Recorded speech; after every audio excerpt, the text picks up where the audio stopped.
नमः शिवाय दोस्तों। तो आज हम बात करेंगे हरियाली तीज की पूजा विधि के बारे में।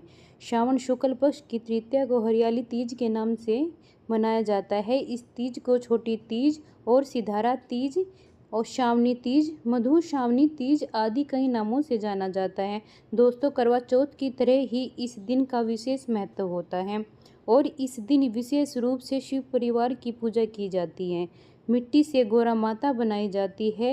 इस तरीके से देखिए, चौकी हमने सजा ली है और चौक ज़रूर हमें बना लेना है। चाहे तो आप हल्दी से चौक बना सकते हैं या फिर गाय के गोबर से भी चौक को लीप सकते हैं। तो देखिए, मैंने चौकी के ऊपर हरा वस्त्र बिछाया है क्योंकि सावन में चारों ओर हरियाली रहती है। तो हरियाली खुशी का और प्रसन्नता का, उन्नति का रंग होता है।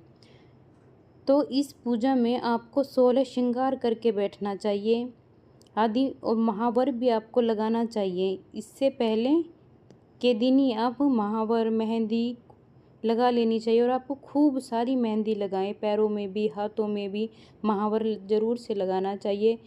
हरी हरी चूड़ियाँ भी आपको, खूब सारी चूड़ियाँ आपको पहननी चाहिए, हरे वस्त्र पहनने चाहिए। चूड़ियाँ का बहुत ही महत्व माना जाता है। तो देखिए, यहाँ पर प्रश्न ये उठता है कि क्या हमें कोई नई साड़ी पहननी चाहिए। ऐसा कोई कंपल्सरी नहीं है कि आप नई साड़ी पहनो, कोरी साड़ी पहनो। आप शुद्ध साड़ी होनी चाहिए बस, वो भी पहन सकते हैं। बेशक हरे रंग की भी ना हो, लेकिन हो सके तो हरे रंग की पहन लेना या सूट पहन लेना। हरे रंग का कोई भी सूट आप पहन सकते हैं तो बहुत अच्छा रहता है। नहीं तो आप जो आपके पास कपड़े पहले से रखे हुए हैं आप वो भी पहन सकती हैं। तो देखिए, यहाँ पर मैंने शिव परिवार की फ़ोटो रखी है। मेरे पास शिव परिवार की फ़ोटो नहीं थी तो पर मैंने शिव की जो फ़ोटो थी वो ही रख ली है और मिट्टी से मूर्ति बनाई है। देखिए, मिट्टी से मूर्ति बनाने का बहुत ही विशेष महत्व है। कलश की स्थापना कर लेनी है आपको।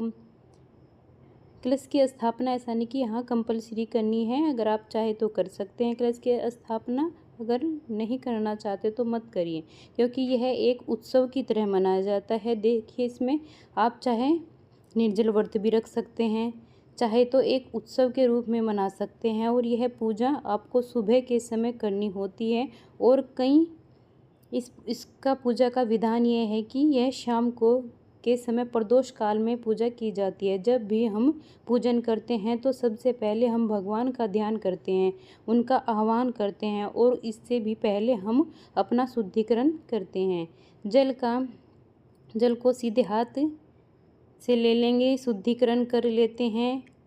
आचमन भी आप कर सकते हैं। तो देखिए, हमने मिट्टी की मूर्ति बना ली है और इनको हम स्थान दे देंगे। तो फूल से स्थान देंगे हम इनको और भगवान जी का आह्वान करेंगे। उसे यहाँ पर फिर हम जो भी हमने फूल लिया है हम छोड़ देंगे उसको, वहीं पर ही भगवान जी के चरणों में हम इसको छोड़ देंगे हम।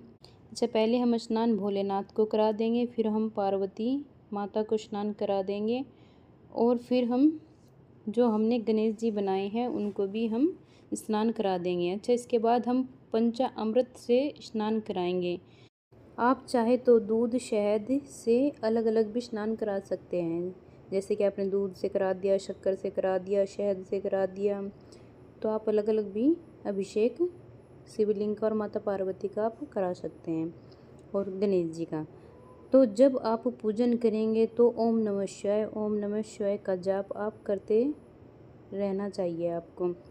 तो साथ में ही हम माँ गौरी को भी नमः ओम माँ गौरी, नमः ओम माँ गौरी का भी हमें जाप करना चाहिए। उसके बाद हम गंगा जल से स्नान करा देंगे। सावन का महीना जो गंगा जल से ज़रूर डालें, गंगा जल का अधिक महत्व होता है सावन के महीने में, तो आप गंगा जल ज़रूर डालें। तो हम देखिए, अच्छे से शिवलिंग को पंचामृत से स्नान कराने के बाद उनका श्रृंगार कर देंगे। अगर आपके पास सफ़ेद चंदन है तो आप सफ़ेद चंदन भी लगा सकते हैं, अष्टगंध चंदन भी लगा सकते हैं या पीला चंदन भी आप लगा सकते हैं। जो भी आपके पास उपलब्ध है तो आप उसी से चंदन का तिलक कर दें। फिर उसके बाद हम भोले शंकर को अक्षत समर्पित कर देंगे, माता गौरी को भी अक्षत समर्पित कर देंगे और दिया जला के रख देंगे साइड में। फिर हम गणेश जी भगवान जी को दुर्वा समर्पित करेंगे, क्योंकि उनको दुर्वा बहुत पसंद है ना, तो हम सबसे पहले गणेश जी भगवान को दुर्वा समर्पित कर देंगे। फूल समर्पित करेंगे भोले शंकर को। माता पार्वती को लाल कलर का फूल बहुत अति प्रिय है, तो हम माता पार्वती को भी फूल समर्पित कर देंगे। तो सभी भगवान को हम फूल समर्पित कर देंगे।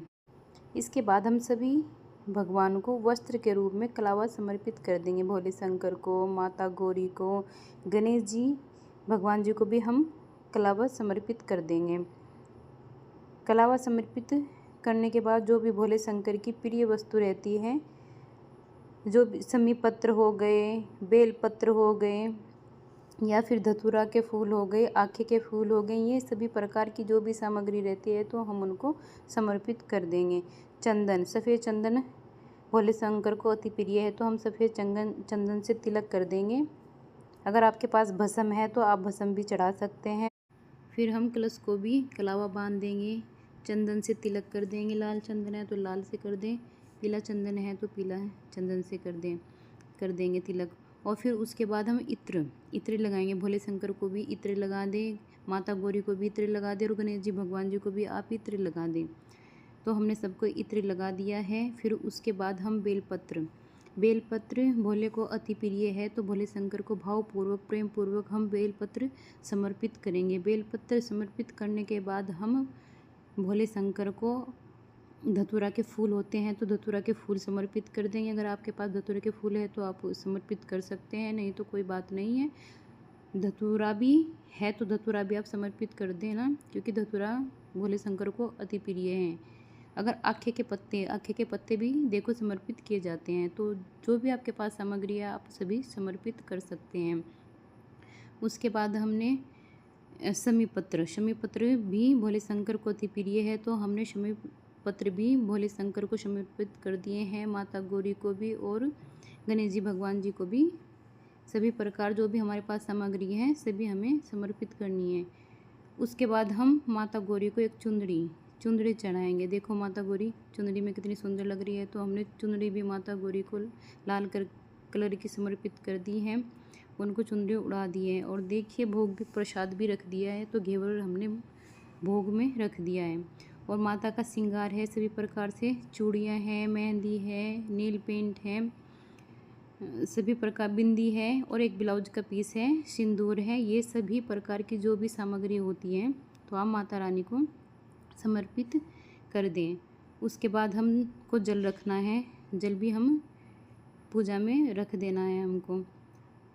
उसके बाद हम चावल ले लेंगे। अगर आप चावल ले लें, हाथ में फूल ले लें। अगर आप कथा सुन रहे हैं तो कथा भी सुन सकते हैं उसी टाइम, नहीं तो मैंने अपने दूसरी वीडियो में कथा भी सुना दी है, तो आप वहाँ जाके कथा सुन सकते हैं। और चावल को हम फिर वहीं पे समर्पित कर देंगे। फ्रूट रख दो, कोई से भी जो भी आपके पास अवेलेबल है आप फ्रूट रख सकते हैं, तो आप फ्रूट भी रख देना। अच्छा, हम माता की आरती करेंगे, तो आरती के लिए हमें क्या चाहिए, दिया। एक कोरा दिया ले लेंगे। कोरा दिया लेने के बाद उसमें थोड़े से काले तिल डाल देंगे, चुटकी भर। फिर उसमें इलायची डाल देंगे और कपूर डालकर माता को प्रेम पूर्वक, भावपूर्वक, भोले शंकर को, माता को, गणेश जी को, उनके सभी परिवार के सदस्य जो भी हैं उनको प्रेम पूर्वक, भावपूर्वक आरती करेंगे।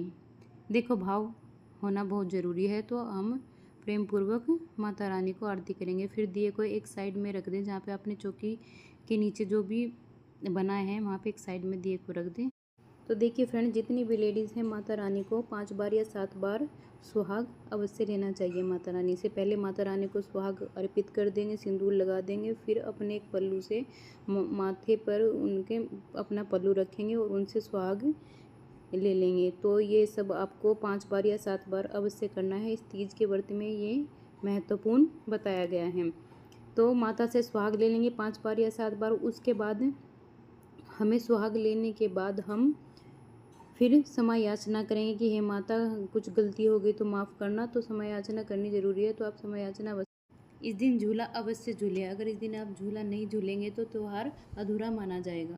इस तरीके से आप पूजन कर सकते हैं। तो इतनी ज़्यादा कठोर नियम नहीं है हरियाली तीज के व्रत में, तो आप सरल तरीके से पूजा कर सकते हैं। और शाम के समय में भी आप पूजा करके सासू माँ को वायना निकाल के सुहाग की सामग्री अवश्य दान करें। तो सासू माँ को सुहाग की सामग्री आप अवश्य दान करनी चाहिए। आप या किसी अन्य को भी आप सामग्री दे सकती हैं। यह आपको पीरियड आ गए हैं तो पूजन अपने अपने पति से, अपने ननद से, जेठानी से, जो भी घर में स्त्री हो या कोई भी बेटी हो, तो आप इस पूजन को आप उनसे करा सकते हैं। और दोस्तों, यह जो चौकी है हमको नेक्स्ट डे हटानी है। आप व्रत के सरल तरीके से ये व्रत कर रहे हैं जो, तो शाम के समय आप इस हमने जो प्रसाद चढ़ाया है भगवान जी को, माता पार्वती को, उसको आपको ग्रहण कर लेना है। पानी पी सकते हैं जो भी प्रसाद चढ़ाया है। लेकिन अगर आप पूरे विधि विधान से, कठोर नियमों से इस व्रत को कर रहे हैं तो इसमें व्रत का पारण अगले दिन भगवान का पूजन करने के बाद ही किया जाता है। तो तभी आप ये चौकी हटाई देना। तो देखिए फ्रेंड्स, इस दिन आप एक काम जरूर से कर लें, हवन कर ले छोटा सा, जो भी, क्योंकि जो भी भोग सामग्री होती है तो हम हवन में डालते हैं और अग्नि के द्वारा ही वो भगवान जी को प्राप्त होती हैं। दूसरी बात, अगर आप प्रेग्नेंट हैं तो ये कठिन व्रत बिल्कुल ना करें। तो अच्छी प्रकार से आप पूजा पाठ कर लें या फलाहार लेके भी आप इस व्रत को कर सकते हैं।